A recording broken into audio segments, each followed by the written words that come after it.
Hello friends, my name is Pawan Garg. I am the teaching physics faculty at Resonance Kota. और आज हम किस लिए इकट्ठे हुए हैं? आज हम नीट फिजिक्स के एक चैप्टर के प्रीवियस ईयर के क्वेश्चंस डिस्कस करेंगे। ठीक है, कौन सा चैप्टर है वो? रिजिड बॉडी डायनेमिक्स, जिसको हम आरबीडी भी बोलते हैं। ठीक है, या रोटेशनल मोशन के नाम से भी आप जानते हो इसको।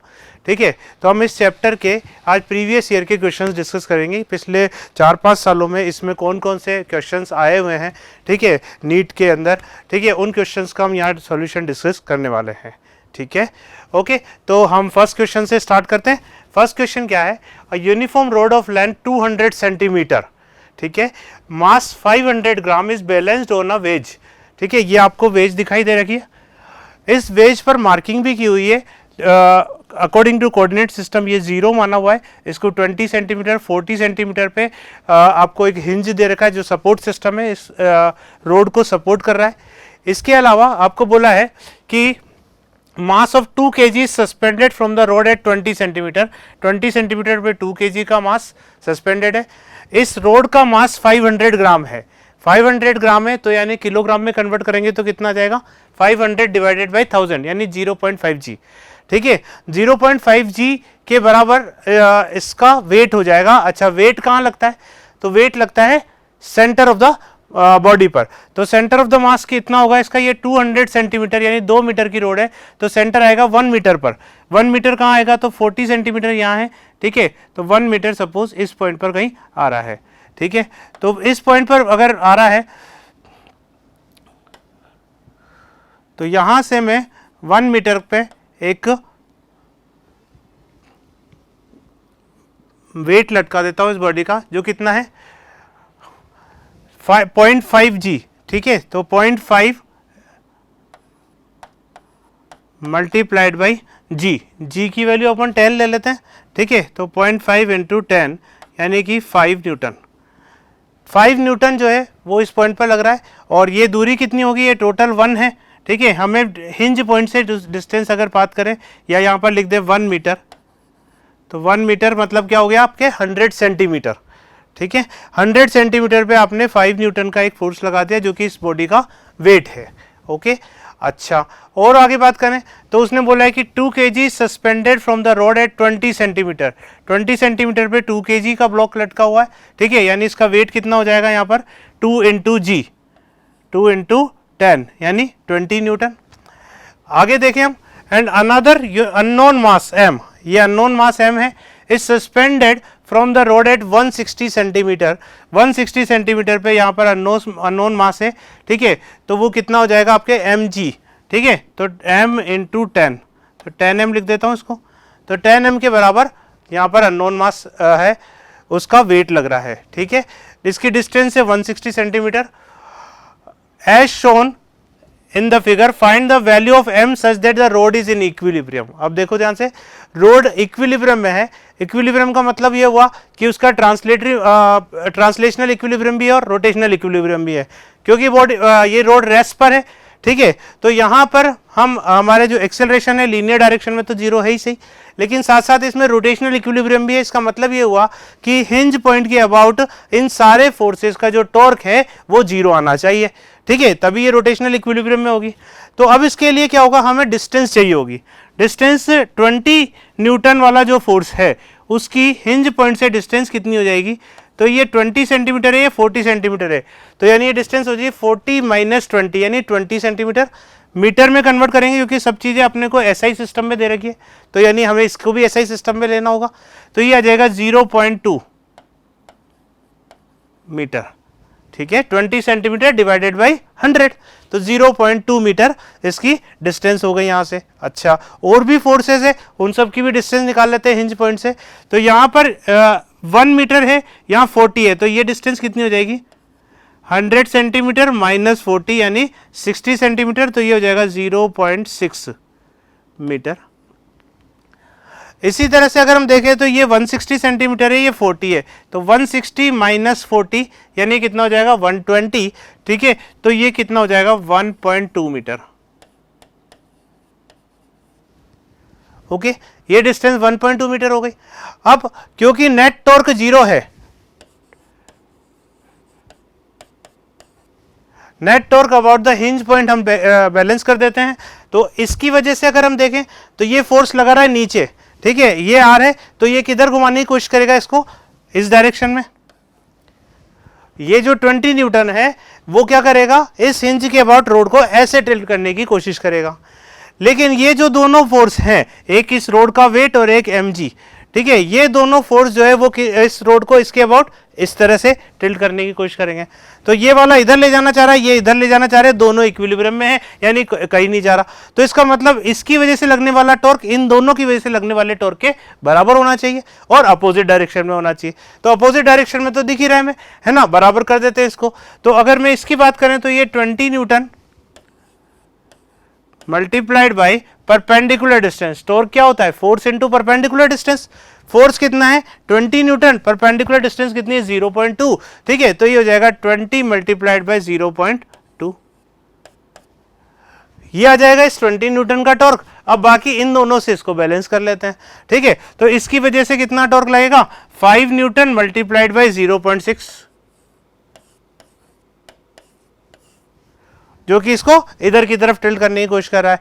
और इस 10 एम यानी m इंटू जी की वैल्यू अपन ने 10 रखी है, तो 10 एम की वजह से भी ये इधर टिल्ट होने की कोशिश करेगा। तो 10 M multiplied by perpendicular distance वो कितनी है 1.2, तो plus 10 M multiplied by 1.2,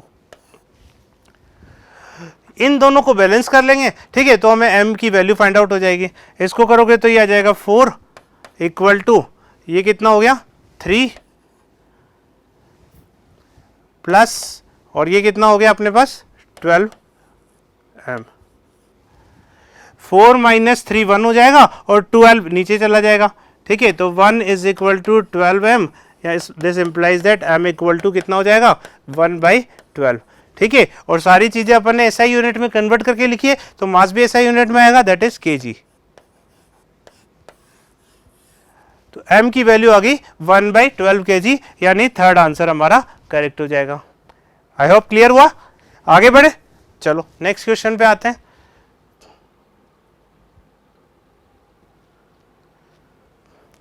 second question है हमारा, from a circular ring of mass m and radius r an arc corresponding to a 90 degree sector is removed, ठीक है। तो अगर मैं बात करूं एक सर्कुलर रिंग की, इस सर्कुलर रिंग में के मैं 4 पार्ट्स कर देता हूं,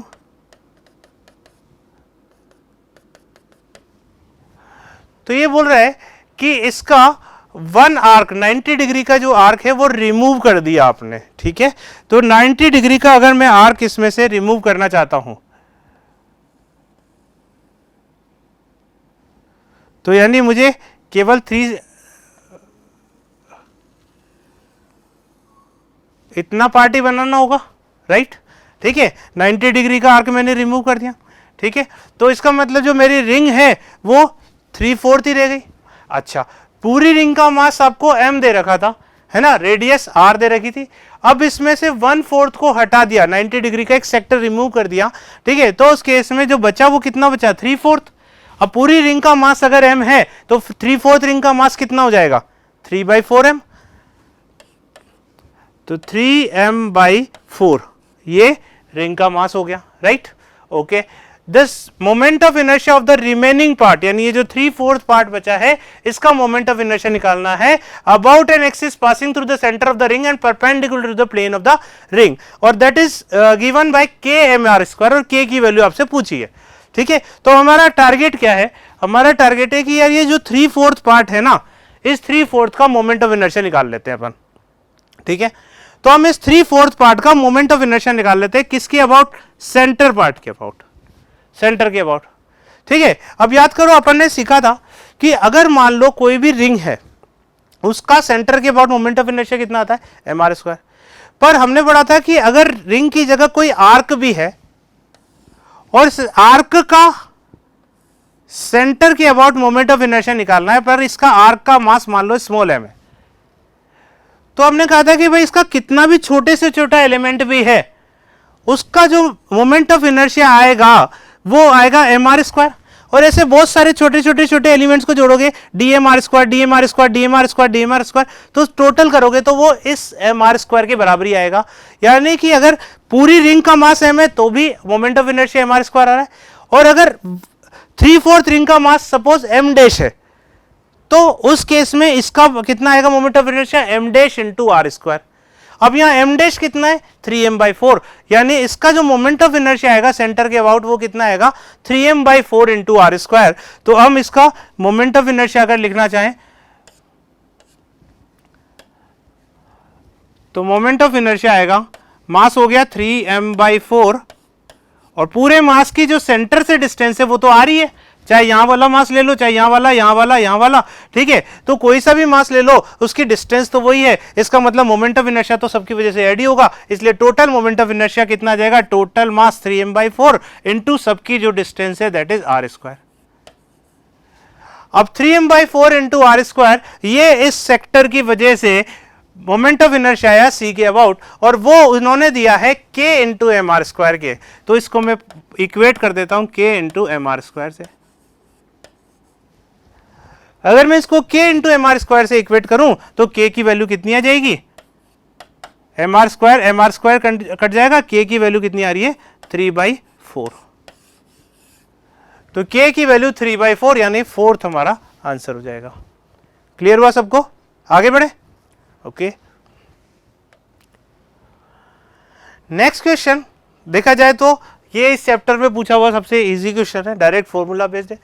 find the torque about the origin when a force of 3 j cap newton, ठीक है, फोर्स वेक्टर आपको कितना दे रखा है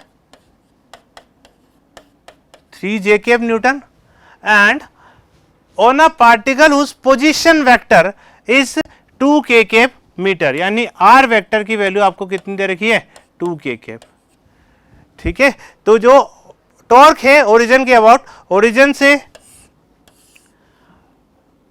किसी भी अगर मैं डिस्टेंस पे सपोज करो ये मैंने जेड एक्सिस मान ली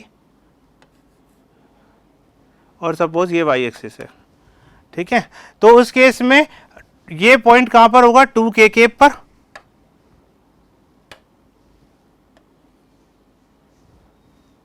और फोर्स कितना लग रहा है इस पॉइंट पर 3 j केप, यानी इधर की तरफ, और ये जो पोजीशन वेक्टर है वो आपको दे रखा है 2 k केप। तो अब आपसे पूछा है कि भाई टॉर्क बताओ, तो टॉर्क का फॉर्मूला कि अपने पास क्या होता है R vector cross F vector, यानी कितना हो जाएगा 2 k cap multiplied by 3 j cap, ये हो जाएगा 3 2 जा 6, और k क्रॉस j क्या होता है अपने पढ़ा था i cap j cap, trick बताई होगी अपने को, i केप से j केप में जाएंगे तो प्लस k केप आएगा, j क्रॉस k करोगे तो प्लस i केप आएगा, k क्रॉस i करोगे तो प्लस j आएगा, और उल्टा चलेंगे तो अगला माइनस, तो यहाँ हम चल रहे हैं उल्टा, यानी k क्रॉस j, k से j की तरफ, तो अगला माइनस में आएगा, तो यह आ जाएगा माइनस का i कैप, तो -6 i कैप ये आपका आंसर हो जाएगा। तो -6 i कैप ये सेकंड आंसर हो गया, और r क्रॉस एफ है फोर्स का न्यूटन, डिस्टेंस की मीटर, न्यूटन इनटू मीटर, ठीक है, तो सेकंड आंसर हो जाएगा आपका। क्लियर है, आगे बढ़े।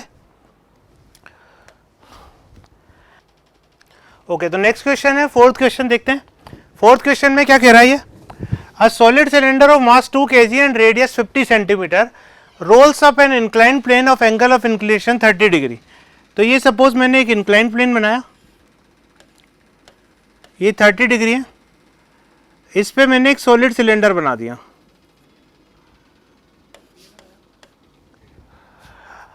Centre of mass of the cylinder has speed 4 metre per second, इसकी स्पीड आपको दे रखी है 4 metre per second, the distance travelled by the cylinder on the inclined surface will be, ठीक है।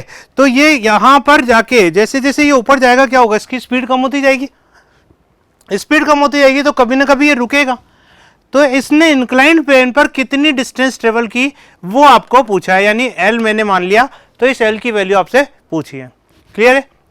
अगर हम इस केस में देखें तो कोई भी नॉन कंजर्वेटिव फोर्स नहीं लग रहा है, सारे फोर्सेस कंजर्वेटिव है, इसका मतलब ये हुआ कि इसकी एनर्जी कंजर्व रहेगी, ठीक है। अब जब ये सिलेंडर यहां से रोल अप कर रहा है तब उसके पास जो एनर्जी है वो कौन सी एनर्जी है?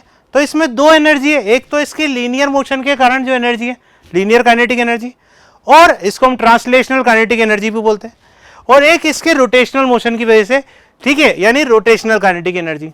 तो अभी इसमें दो काइनेटिक एनर्जी है, यानी कि जो इसकी टोटल काइनेटिक एनर्जी होगी अभी वो ट्रांसलेशन प्लस रोटेशनल दोनों का सम होगा, और वो होगा half M V square 1 plus K square by R square.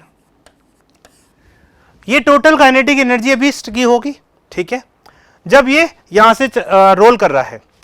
अब जब ये यहां पहुंच जाएगा तो इसकी काइनेटिक एनर्जी तो जीरो हो जाएगी, ठीक है, लेकिन जब ऊपर जा रहा है तो ये ग्रेविटेशन फोर्स के अगेंस्ट काम तो कर रहा है, तो यानी कि इसमें पोटेंशियल एनर्जी स्टोर हो जाएगी, और वो पोटेंशियल एनर्जी कितनी होगी? mg इंटू एच, जहां h की वैल्यू कितनी हो जाएगी? ये l डिस्टेंस मानी थी अपन ने, ठीक है, ये एंगल 30 है, तो इसका मतलब ये कितना हो जाएगा? l साइन 30, यानी l बाई 2, साइन 30 1/2 होता है।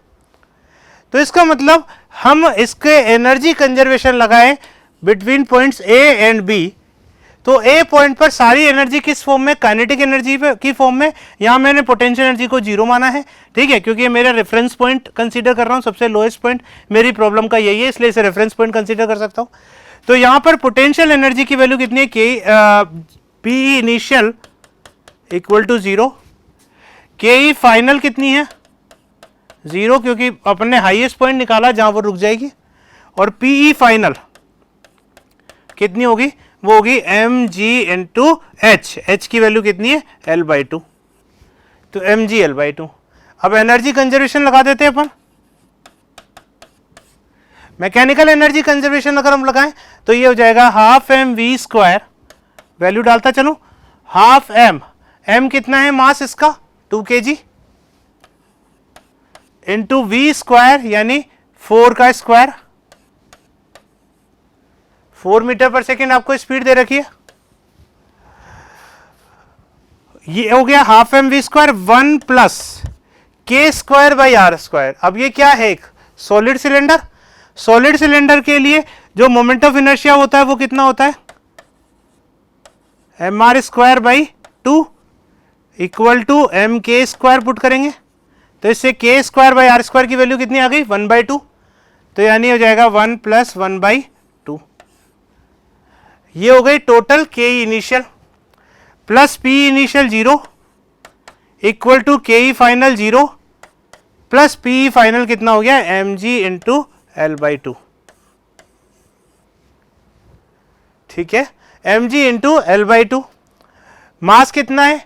2 kg, तो m से मैं 2 kg से ये 2 kg काट सकता हूं, ठीक है, ये कितना हो जाएगा? 3/2, और ये एक 4 कट जाएगा तो ये हो जाएगा 12 equal to g into L, यानी 10/2 इंटू एल। मुझे l की वैल्यू बतानी है, तो l की वैल्यू कितनी हो जाएगी इससे? 12 2 जा 24 डिवाइडेड बाई 10, ठीक है, 2.4, 2.4 यानी फोर्थ आंसर आपका आ जाएगा। क्लियर हुआ? आगे बढ़े। फिफ्थ क्वेश्चन,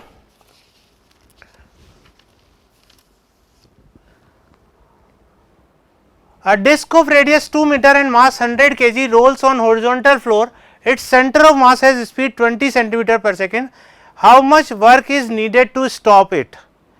तो एक डिस्क है जिसका रेडियस आपको 2 मीटर दे रखा है, mass 100 kg, rolls on horizontal floor, ठीक है, इसकी स्पीड आपको 20 सेंटीमीटर पर सेकेंड दे रखी है। तो पहले जो गिवन डेटा है उसकी बात कर लेते हैं। ये डिस्क है, इसका रेडियस आपको दे रखा है 2 मीटर, मास 100 kg, और जो स्पीड है वो कितनी है? 20 सेंटीमीटर पर सेकेंड। इसे मीटर पर सेकेंड में कन्वर्ट करेंगे तो कितना आ जाएगा? 0.2 मीटर पर सेकेंड। इसके अलावा ये डिस्क है, तो अगर मैं डिस्क की बात करूं, सॉरी,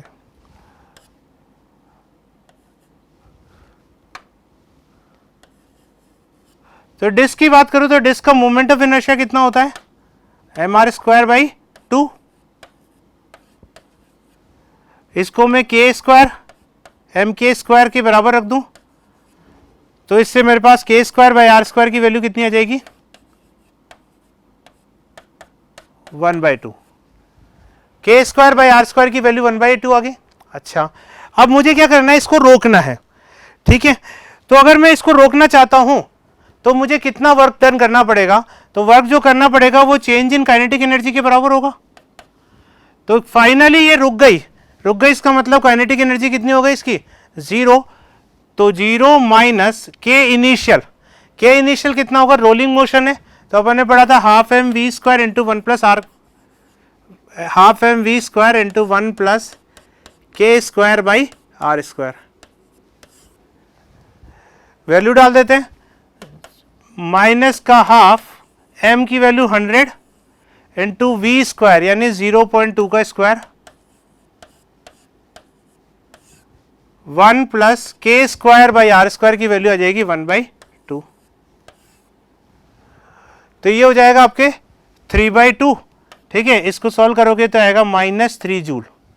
माइनस साइन क्या बता रहा है, तो माइनस साइन बता रहा है कि भाई आपको जिधर ये रोटेट कर रही है इसके अपोजिट डायरेक्शन में टॉर्क लाके इसको रोकना पड़ेगा, ठीक है। इसलिए वर्क आपका नेगेटिव डायरेक्शन में आ रहा है, ठीक है, नेगेटिव वैल्यू आ रही है, उसकी नेगेटिव वैल्यू आ रही है। तो ये -3 जूल में से जो टोटल वर्क आपने करना पड़ा वो क्या करना पड़ा है, 3 जूल इन अपोजिट डायरेक्शन। तो यानी सेकंड ऑप्शन आपका करेक्ट हो जाएगा। क्लियर है, आगे बढ़ते हैं। तो 6 क्वेश्चन पे आते हैं। A solid cylinder of mass 2 kg and radius 4 cm rotating about its axis at the rate of 3 rpm. The torque required to stop after 2 pi revolution. तो 2 pi revolution के बाद इसको रोका है, यानी जो एंगुलर डिस्प्लेसमेंट हम बात करें रुकने से पहले इसने ट्रेवल किया है वो कितना किया है, 2 pi मल्टीप्लाइड बाई 2 pi, क्योंकि एक रिवोल्यूशन में 2 pi एंगल ट्रेवल होता है। तो 2 pi रिवोल्यूशन में 2 pi मल्टीप्लाइड बाई 2 pi यानी 4 pi²,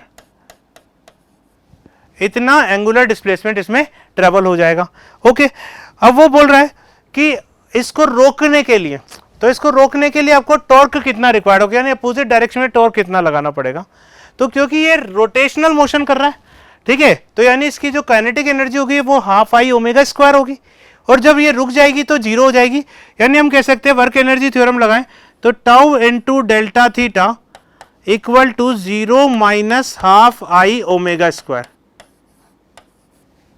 हाफ आई ओमेगा², ठीक है। ये work done by the torque हो गया, ये चेंज इन काइनेटिक एनर्जी हो गया, और इस केस में केवल रोटेशनल काइनेटिक एनर्जी होगी, ठीक है। तो टाउ इनटू डेल्टा थीटा यानी tau into 4 pi² equal to minus का हाफ आई। सॉलिड सिलेंडर है तो मोमेंट ऑफ इनर्शिया कितना हो जाएगा, mr²/2। तो मैं यहां पर साइड में निकाल देता हूं, I इज इक्वल टू हो जाएगा mr²/2।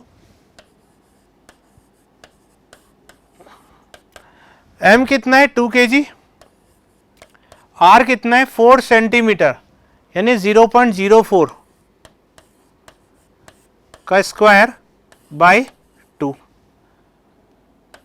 तो ये कितना हो जाएगा 0.04 का स्क्वायर, ठीक है, बाय 2, यानी हो जाएगा 4 का square 16 multiplied by 10 to the power ये -2 का स्क्वायर यानी -4। ये मोमेंट ऑफ इनर्शिया हो गया। अब ओमेगा भी निकाल लेते हैं, ओमेगा एंगुलर स्पीड। तो उसने दे रखा है आपको कि 3 rpm, rpm मतलब रिवॉल्यूशन पर मिनट, तो 3 इंटू रिवॉल्यूशन, एक रिवॉल्यूशन में इसको मैं रेडियन पर सेकंड में कन्वर्ट करना चाह रहा हूं, तो रिवॉल्यूशन में कितने रेडियन होते हैं 2 pi पर मिनट, एक मिनट में कितने सेकंड होते हैं 60 सेकंड। तो जगह 3 इंटू 2 pi यानी बाई 60, तो 3 2 जा 6, तो यानी ये pi/10 आ जाएगा। ये आया रेडियन पर सेकेंड।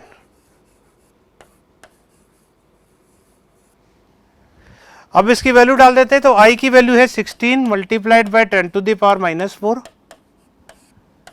ओमेगा² यानी pi/10 का स्क्वायर यानी pi²/10 का स्क्वायर यानी 100। क्लियर है। इसको सॉल्व करके हम टाउ की वैल्यू निकाल सकते हैं, ठीक है। pi² से ये pi² हट ही जाएगा, ठीक है। 2 से ये 8 और 8 से ये 4 तो 2, तो ये आ जाएगा अपने पास कितना 2 मल्टीप्लाइड बाई और 10 टू द पावर -4 है और ये 10 की पावर 2 ऊपर जाएगा 10 की पावर -2 तो 10 की पावर -6, तो 2 multiplied by 10 to the power -6 newton metre या जूल भी बोल सकते हैं, यानी कि हमारा सेकेंड ऑप्शन हो जाएगा। माइनस साइन क्या बता रहा है कि हमें अपोजिट डायरेक्शन में टॉर्क लगाना पड़ेगा क्योंकि हम सॉलिड सिलेंडर को रोक रहे हैं, ठीक है। तो कितना टॉर्क लगाना पड़ेगा, उसका अमाउंट कितना हो जाएगा 2 into 10 to power -6 newton metre. Clear है। नेक्स्ट क्वेश्चन पे चलें।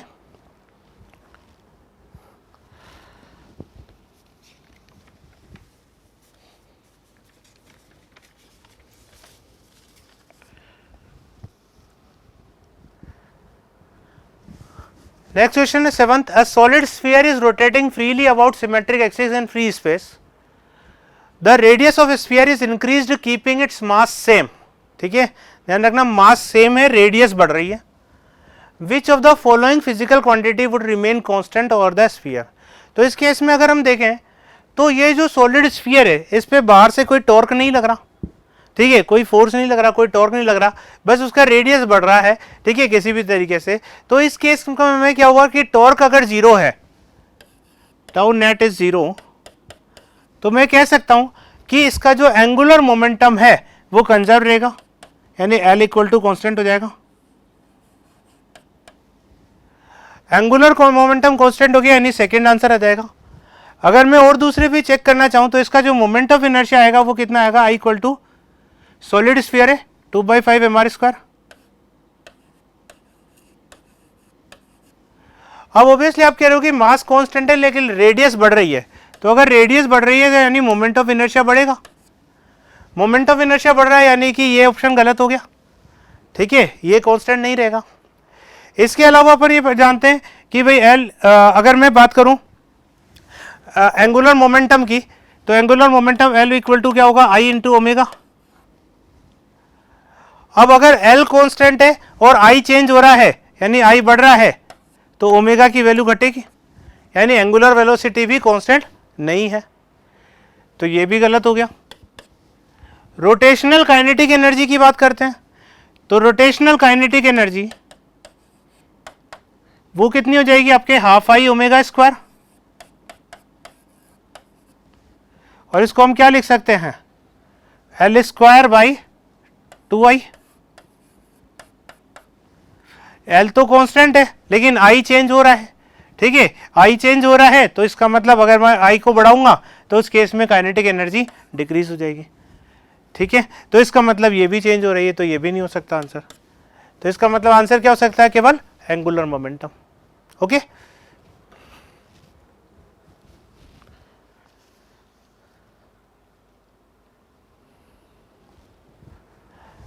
एट्थ क्वेश्चन कह रहा है, a solid sphere is in rolling motion, in rolling motion a body possesses translational kinetic energy, इसको KT से रिप्रेजेंट करा है, as well as rotational kinetic energy, इसको KR से रिप्रेजेंट किया है। तो आपको KT divided by total kinetic energy यानी KT प्लस KR ये निकालना है फॉर द स्फीयर, ठीक है, सॉलिड स्फीयर के लिए। तो अगर मैं KT ट्रांसलेशनल काइनेटिक एनर्जी की बात करूं तो वो आएगा हाफ mv², और अगर मैं KR की बात करूं तो वो होगा हाफ आई ओमेगा स्क्वायर, और अगर KT प्लस KR, क्योंकि मुझे तो टोटल से मतलब है, तो KT प्लस KR यानी टोटल एनर्जी की बात करें तो वो आती है half mv² to 1 plus k² by r²।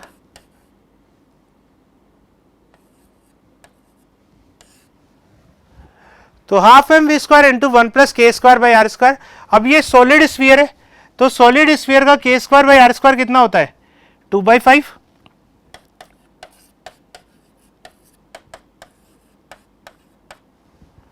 तो अगर मैं इन दोनों का रेशियो निकालना चाह रहा हूं, KT अपॉन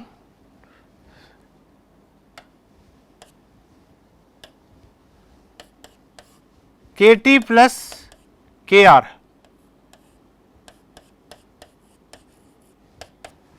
KT की वैल्यू अपने पास हो जाएगी half mv² divided by half mv² into 1 plus K square by R square की जगह 2/5, तो ये वैल्यू आ जाएगी अपने पास 1 अपॉन, और ये 5 एलसीएम तो 7/5, तो आएगा 5/7, 5/7 यानी कि फोर्थ आंसर ये इन दोनों का रेशो हो जाएगा। क्लियर है?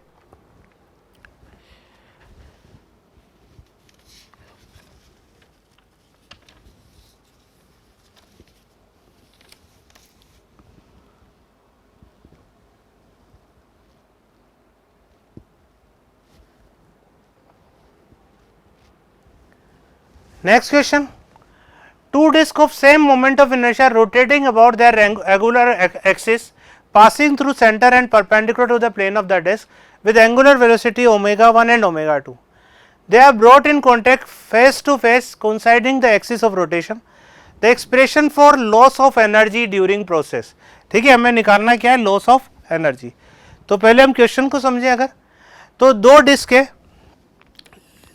सपोज ये अपने पास एक्सिस है और एक डिस्क यहां पर रोटेट कर रही है,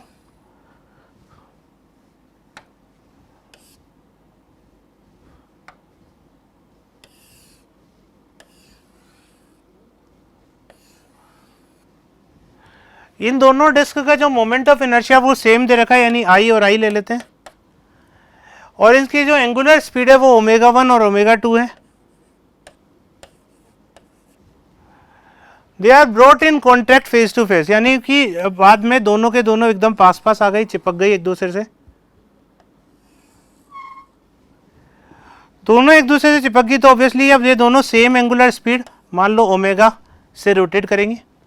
इसका जो मोमेंट ऑफ इनर्शिया वो ऐड हो जाएगा, यानी 2i हो जाएगा टोटल। तो पहली चीज अगर हम इसमें देखें तो इस केस में कोई एक्सटर्नल टॉर्क नहीं लग रहा है, ठीक है, जो भी है आपस में एक दूसरे के फ्रिक्शन के कारण ही एक सेम एंगुलर स्पीड से रोटेट करने लगी है। तो उस केस में हम एंगुलर मोमेंटम कंजर्वेशन लगा सकते हैं, यानी कि अगर मैं इसकी बात करूं तो i into omega 1 plus I into omega 2 equal to 2i into omega, यानी इससे मैं लिख सकता हूं कि ओमेगा इक्वल टू हो गया omega 1 plus omega 2 divided by 2। ये इनकी फाइनल एंगुलर स्पीड आ गई।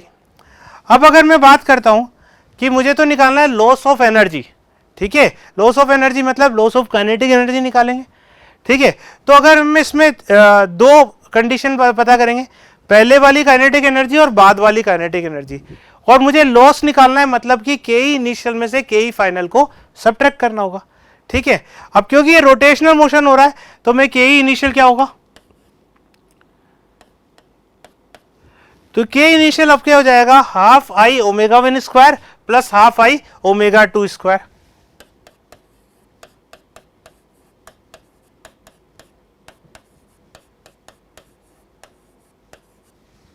और अगर के फाइनल की बात करूं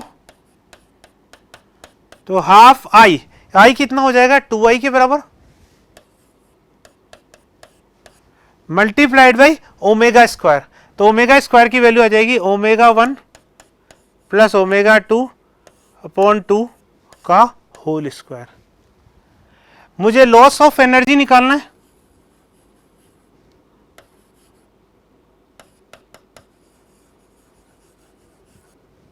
तो ये हो जाएगा के ई इनिशियल अब माइनस के ई फाइनल, के इनिशियल माइनस के ई फाइनल करोगे, ठीक है।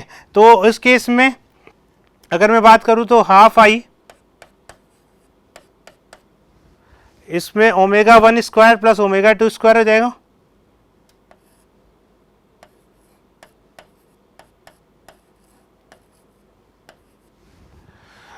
इसमें ऐसा कर सकते हैं अपन कि 4 एलसीएम ले लेते हैं। तो अगर मैं यहां पर 4 लेता हूं, कैलकुलेशन थोड़ा डायरेक्ट कर रहा हूं, 4 लेता हूं, तो उस केस में यहां पर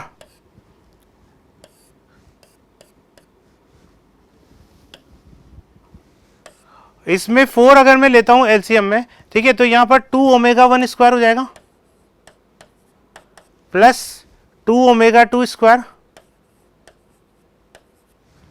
माइनस के ई फाइनल, के ई फाइनल में देखो 4 आ ही रहा था, यहां पर ये 2 अंदर मल्टीप्लाई होगा, ठीक है, आई मैंने बाहर ले लिया, तो ये हो जाएगा ओमेगा 1 का स्क्वायर, ए प्लस बी का होल स्क्वायर से खोलेंगे, A square plus B square plus 2ab, तो ये हो जाएगा ओमेगा 1 का स्क्वायर और 2 से मल्टीप्लाई होगा तो माइनस का 2 ओमेगा 1 स्क्वायर माइनस का 2 ओमेगा 2 स्क्वायर, ठीक है। और ये अपने पास आ जाएगा 4 2 ओमेगा 1 ओमेगा 2 और इंटू 2 यानी 4 ओमेगा 1,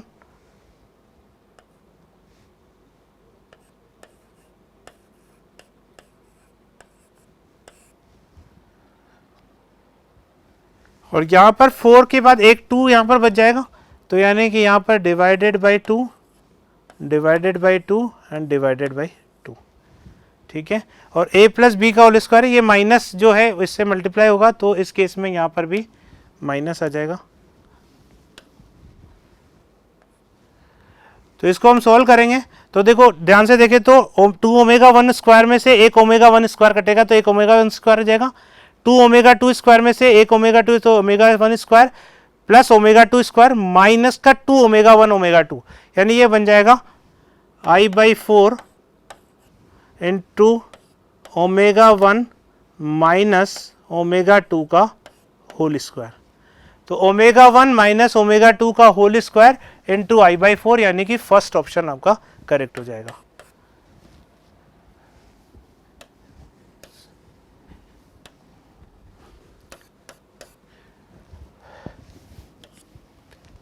क्लियर, आगे बढ़ते हैं।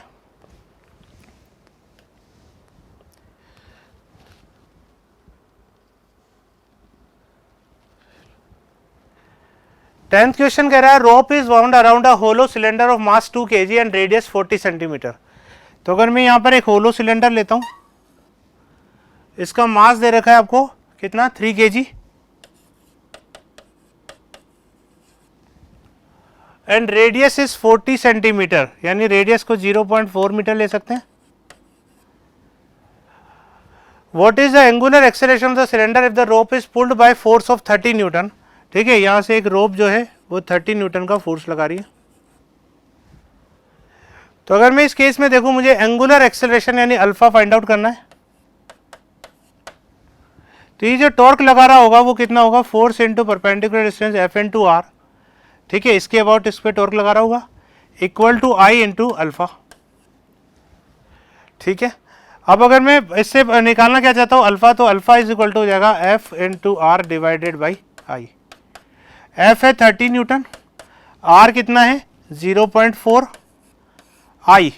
अब अपने पास क्या है होलो सिलेंडर, होलो सिलेंडर का moment of inertia M R square ही होता है, तो ये हो जाएगा एम आर स्क्वायर यानी 3 मल्टीप्लाइड बाई आर स्क्वायर यानी 0.4 का स्क्वायर। तो एक 0.4 कट जाएगा, तो ये आ जाएगा अपने पास 30 डिवाइडेड बाई 3 यानी 10 बाई 0.4, यानी हो जाएगा 100 by 4 25 radian per second square. तो सेकेंड ऑप्शन हमारा करेक्ट हो जाएगा। क्लियर। नेक्स्ट क्वेश्चन कह रहा है light rod of length L has two masses M1 and M2 attached to its two ends. तो ये आपके पास एक लाइट रोड है जिसका कोई मास अपन कंसिडर नहीं कर रहे हैं, लेकिन यहाँ पर और यहाँ पर दो मासेस लगे हुए हैं, एक का मास है M1 और दूसरे का है M2। Attached to it, the moment of inertia of the system about an axis perpendicular to the road and passing through center of mass। तो इसका सेंटर ऑफ मास इसके बीच में कहीं ना कहीं आएगा। ठीक है, सपोज ये इसका सेंटर ऑफ मास है, इसकी यहाँ से डिस्टेंस को मैं R1 कंसीडर कर लेता हूँ और यहाँ से डिस्टेंस को R2 कंसीडर कर लेता हूँ। तो इस केस में मुझे मोमेंट ऑफ इनर्शिया इस C पॉइंट के अबाउट निकालना है। इसके लिए मुझे R1 और R2 पता होना चाहिए। ठीक है, तो अपने को पता है कि R1 की वैल्यू कितनी होगी, तो R1 की वैल्यू होती है दूसरा वाला मास यानी M2 divided by total mass M1 plus M2 into total distance यानी L का स्क्वायर। इसी तरह से R2 की वैल्यू अगर मैं निकालूंगा तो दूसरा वाला मास यानी M1 divided by M1 plus M2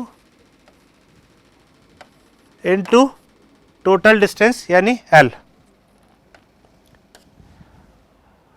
अब मुझे मोमेंट ऑफ इनर्शिया निकालना है, तो मोमेंट ऑफ इनर्शिया की वैल्यू कितनी हो जाएगी इस केस में, M1 into R1 square plus moment m2 into r2 square, तो ये हो जाएगा m1 इंटू r1 स्क्वायर यानी m2 square l square divided by m1 plus m2 का whole square,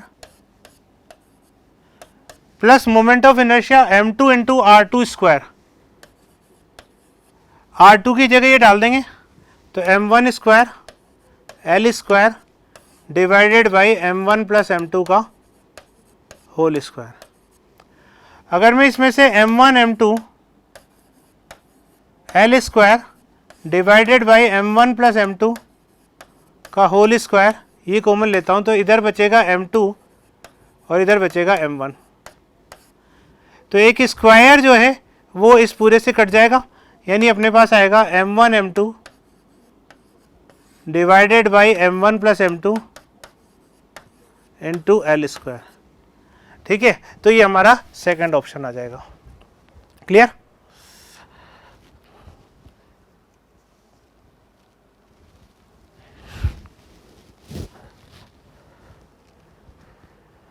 twelfth number, a solid sphere of mass m and radius r is rotating about its diameter. A solid cylinder of the same mass and same radius is also rotating about the geometrical axis with angular speed twice the of the sphere. यानी अगर मैं solid sphere की angular speed को omega मानता हूं तो इसकी 2 omega होगी। ठीक है, आपको रेशो ऑफ काइनेटिक एनर्जी निकालना है। काइनेटिक एनर्जी रेशो क्या होगा आपका, तो kinetic energy of solid sphere divided by kinetic energy of कौन सा है, सॉलिड सिलेंडर। अब काइनेटिक एनर्जी होता है हाफ आई ओमेगा स्क्वायर। ठीक है, तो ये हो जाएगा हाफ आई, सॉलिड स्फीयर है तो इसका आई कितना हो जाएगा 2/5 mr स्क्वायर इंटू इसका ओमेगा मैंने एंगुलर स्पीड मानी थी तो half I omega square divided by half I, I solid cylinder, solid cylinder का कितना होगा आपका 1/2 mr स्क्वायर, और उसने बोला है twice the angular speed of sphere. ठीक है, इसका मतलब 2 ओमेगा का होल स्क्वायर। तो इस केस में अगर हम इसे सॉल्व करेंगे, ठीक है, 1/2 से 1/2 गया, mr स्क्वायर से mr स्क्वायर चल जाएगा। ठीक है, ये आ जाएगा ओमेगा स्क्वायर से ओमेगा स्क्वायर, तो इधर बचेगा 2/5 डिवाइडेड बाई इधर बचेगा 4/2 यानी 2। ठीक है, तो ये अपने पास आ जाएगा 1/5 यानी 1:5, थर्ड आंसर हो जाएगा।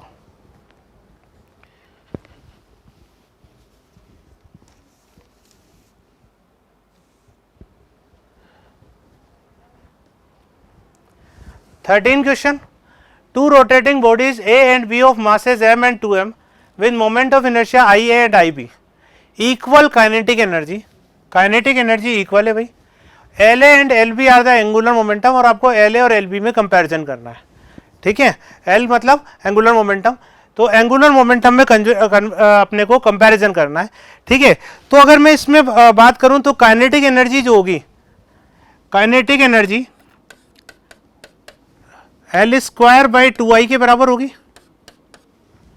ठीक है, अब L स्क्वायर बाई 2I से अगर मैं बात करूं तो L इक्वल टू कितना हो जाएगा, √2 into kinetic energy into I।